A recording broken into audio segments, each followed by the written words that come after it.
ഡിജി locker പൗരന്മാരെ ശാക്തീകരിക്കുന്നതിനുള്ള digital document wallet. Digital India പ്രോഗ്രാമിൻ്റെ കീഴിൽ IT ആൻഡ് ഇലക്ട്രോണിക്സ് മന്ത്രാലയത്തിൻ്റെ ഒരു സംരംഭമാണ് ഡിജി ലോക്കർ. ഓരോ പൗരനും ആധികാരികമായ പ്രമാണങ്ങൾ സൂക്ഷിക്കുന്നതിനും പങ്കിടുന്നതിനുമുള്ള ക്ലൗഡ് ആധാരിതമായ ഒരു പ്ലാറ്റ്ഫോമാണ് ഡിജി ലോക്കർ. ഓരോ പൗരനും 1 GB വരെയുള്ള രേഖകൾ സൂക്ഷിക്കാനും മറ്റു സ്ഥാപനങ്ങൾക്കോ ഗവൺമെൻറ് ഏജൻസികൾക്കോ പങ്കിടാനും സാധിക്കുന്നതാണ്. വിവിധ സംസ്ഥാനങ്ങളുടെയും കേന്ദ്ര ഗവൺമെൻറ് ഏജൻസികളുടെയും വിദ്യാഭ്യാസ സ്ഥാപനങ്ങളും രേഖകൾ ഈ വാലറ്റിൽ സൂക്ഷിക്കാവുന്നതും സ്വകാര്യമായ രേഖകളും സൂക്ഷിക്കാവുന്നതുമാണ്. ഒരു ഡിജി ലോക്കർ അക്കൗണ്ട് എങ്ങനെ തുടങ്ങാമെന്നും എങ്ങനെ അത് ഉപയോഗിക്കാമെന്നുമാണ് ഈ വീഡിയോയിലൂടെ ഞാൻ പ്രതിപാദിക്കുവാൻ ഉദ്ദേശിക്കുന്നത്. ഇനി നമുക്ക് ഡിജി ലോക്കറിൽ എങ്ങനെ നമുക്കൊരു അക്കൗണ്ട് ക്രിയേറ്റ് ചെയ്യാം എന്ന് നോക്കാം.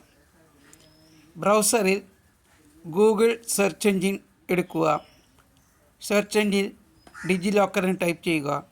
അല്ലെങ്കിൽ അഡ്രസ് ബാറിൽ www.digilocker.gov.in എന്ന് ടൈപ്പ് ചെയ്യുക. അപ്പോൾ നമ്മൾ ഈ കാണുന്ന സ്ക്രീനിലേക്ക് എത്തിച്ചേരും. ഇവിടെ നമ്മൾ ഡിജി ലോക്കർ സൈൻ ഇൻ എന്നുള്ളൊരു ബട്ടൺ കാണും. ആ ലിങ്കിൽ സൈൻ ഇൻ ടൈപ്പ് ചെയ്യുക. പിന്നീട് തെളിയുന്ന സ്ക്രീനിൽ നമുക്ക് അക്കൗണ്ട് നമ്പർ ഉണ്ട്, നമ്മൾ രജിസ്റ്റർ ചെയ്തിട്ടുണ്ട് എന്നുണ്ടെങ്കിൽ നമ്മുടെ മൊബൈൽ നമ്പർ കൊടുക്കുക. അപ്പോൾ നമുക്ക് OTP വന്ന് വെരിഫിക്കേഷൻ നടത്തുകയും നമുക്ക് അക്കൗണ്ടിലേക്ക് പ്രവേശിക്കാൻ സാധിക്കുകയും ചെയ്യും. അല്ലെങ്കിൽ നമുക്ക് യൂസർ നെയിം കൊടുത്താണ് യൂസർ നെയിം വെച്ചും ലോഗിൻ ചെയ്യാം. അല്ലെങ്കിൽ ആധാർ നമ്പർ കൊടുത്ത് ലോഗിൻ ചെയ്യാം. ആധാർ നമ്പർ കൊടുത്ത് ലോഗിൻ ചെയ്യുമ്പോൾ ആധാറുമായി ബന്ധപ്പെട്ട മൊബൈലിലേക്ക് OTP വരുന്നതായിരിക്കും. നമ്മൾ ഇതുവരെ രജിസ്റ്റർ ചെയ്തിട്ടില്ല എന്നുണ്ടെങ്കിൽ ഡോണ്ട് ഹാവ് എൻ അക്കൗണ്ട് എന്ന് പറഞ്ഞ സെൻറ്റൻസിന് നേരെ കാണുന്ന സൈൻ അപ്പ് എന്ന ബട്ടൺ ക്ലിക്ക് ചെയ്യുക. ഇവിടെ നമ്മുടെ വിവരങ്ങൾ, പേര്, date of birth, sex, mobile number, email ID, നമുക്കൊരു സെക്യൂരിറ്റി പിൻ അത് നമുക്ക് സെറ്റ് ചെയ്യാവുന്നതാണ്. 6 ഡിജിറ്റുള്ള പിൻ നമുക്ക് കൊടുക്കാം. അതിനുശേഷം സബ്മിറ്റ് കൊടുത്താൽ നമുക്ക് അക്കൗണ്ട് ക്രിയേറ്റ് ചെയ്ത് നൽകുന്നതാണ്. ഒരു കാര്യം ശ്രദ്ധിക്കുക, ആധാറിൽ ഉള്ള ഡേറ്റ് ഓഫ് ബർത്തും ആധാറിൽ കൊടുത്ത മൊബൈലും മാത്രമേ ഈ സൈറ്റ് വെരിഫിക്കേഷൻ എടുക്കുകയുള്ളൂ. ഇത്രയും ചെയ്താൽ നമുക്ക് ഒരു അക്കൗണ്ട് ക്രിയേറ്റ് ചെയ്യാൻ സാധിക്കും. ഇനി നമുക്ക് എങ്ങനെ ഡിജി ലോക്കറിൽ വീണ്ടും ലോഗിൻ ചെയ്യാം എന്ന് നോക്കാം. നേരത്തെ സൂചിപ്പിച്ചതുപോലെ അഡ്രസ് ബാറിൽ digilocker.gov.in എന്ന് ടൈപ്പ് ചെയ്യുക, എൻ്റർ ചെയ്യുക. അപ്പോൾ നമ്മൾ ഈ കാണുന്ന സ്ക്രീൻ തെളിഞ്ഞു വരും. ഈ സ്ക്രീനിൽ സൈൻ ഇൻ ക്ലിക്ക് ചെയ്യുക. സൈൻ ഇൻ ക്ലിക്ക് ചെയ്ത് കഴിഞ്ഞാൽ ഉടനടി മൊബൈൽ നമ്പർ ചോദിക്കും. മൊബൈൽ നമ്പർ ഓർമ്മയില്ലെങ്കിൽ നമ്മൾ കൊടുത്ത യൂസർ നെയിമും ചോദിക്കും, അല്ലെങ്കിൽ ആധാർ നമ്പർ ചോദിക്കും.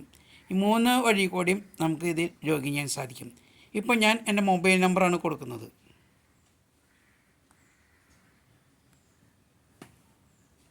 മൊബൈൽ നമ്പർ കൊടുത്തു കഴിഞ്ഞാൽ നമ്മൾ രജിസ്റ്റർ ചെയ്യുമ്പോൾ ഒരു 6 ഡിജിറ്റ് പിൻ കൊടുത്തിട്ടുണ്ടാവും. ആ പിൻ കൊടുത്തു കഴിഞ്ഞാൽ ആ പിൻ കൊടുക്കുക. അഥവാ നമ്മൾ പിൻ മറന്നുപോയി കഴിഞ്ഞാൽ ഫോർഗോട്ട് സെക്യൂരിറ്റി പിൻ എന്ന ലിങ്ക് ക്ലിക്ക് ചെയ്യുക.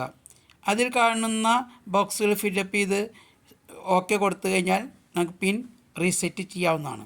ഇത്രയും കൊടുത്തു കഴിഞ്ഞാൽ നമുക്ക് സൈൻ ഇൻ കൊടുക്കുക.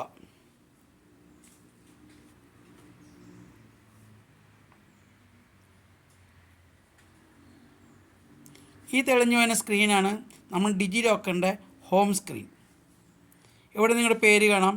ഇപ്പം നമ്മുടെ ആധാർ കാർഡ് നമുക്ക് കിട്ടണമെങ്കിൽ ആധാറിന് കാർഡുമ്പോൾ പ്രസ് ചെയ്ത് കഴിഞ്ഞാൽ നമ്മുടെ ആധാർ കാർഡ് അതിൽ വന്ന് കിടക്കുന്നുണ്ടാവും. ശ്രദ്ധിച്ചോ? അതിന് നമുക്ക് വേണമെങ്കിൽ മറ്റേ പാൻ കാർഡ്, മറ്റു കാര്യങ്ങളും ഒരുപാട് സർട്ടിഫിക്കറ്റുകൾ ഇതിലേക്ക് കൊണ്ടുവരാനുള്ള ലിങ്കുകൾ ഇതിൽ കൊടുത്തിട്ടുണ്ട്. നമുക്ക് നമ്മുടെ ഡ്രൈവ്, ക്ലൗഡ് സ്റ്റോറേജ് ഡ്രൈവ് കാണുന്നുണ്ടെങ്കിൽ ഈ 3 ബട്ടൺ ക്ലിക്ക് ചെയ്യുക. എന്നിട്ട് ഡ്രൈവുമ്മ ക്ലിക്ക് ചെയ്യുക. ഇത് ക്ലിക്ക് ചെയ്ത് കഴിഞ്ഞാൽ ഡോക്യുമെൻറ്റ്സുമ്മ ക്ലിക്ക് ചെയ്ത് കഴിഞ്ഞാൽ നമുക്ക് പുതിയ ഡോക്യുമെൻ്റ് അപ്ലോഡ് ചെയ്യണമെങ്കിൽ അപ്ലോഡ് ഫയലുമ്മ ക്ലിക്ക് ചെയ്യുക. നമ്മൾ അപ്ലോഡ് ചെയ്ത ഫയലുകളാണെങ്കിൽ ഇതിൻ്റെ ഫയൽസ് എന്ന് പറഞ്ഞ സെക്ഷൻ്റെ താഴെ കാണുന്നതാണ്. ഇങ്ങനെയാണ് നമ്മൾ ഡോക്യുമെൻറ്റുകൾ ഡ്രൈവിൽ സ്റ്റോർ ചെയ്യുന്നതും അതുപോലെ തിരിച്ചെടുക്കുന്നത്. അപ്ലോഡ് ഫയൽമേൽ ക്ലിക്ക് ചെയ്ത് കഴിഞ്ഞാൽ ഫയൽ എവിടെ നിന്നാണ് എടുക്കേണ്ടതെന്ന് ചോദിക്കും. അതിൽ നിന്ന് ഫയൽ കൊടുക്കുക, അണ്ട് ഓക്കെ കൊടുത്താൽ ഫയൽ ഇതിലേക്ക് അപ്ലോഡ് ചെയ്യുന്നതായിരിക്കും. ഇത്രയും കഴിഞ്ഞാൽ നമുക്ക് ഇതിൽ നിന്ന് ലോഗ് ഔട്ട് ചെയ്യാം. നമുക്ക് എവിടെ നിന്നും വേണമെങ്കിലും ഈ ഡിജിറ്റ് ലോക്കർ ആക്സസ് ചെയ്യാവുന്നതാണ്.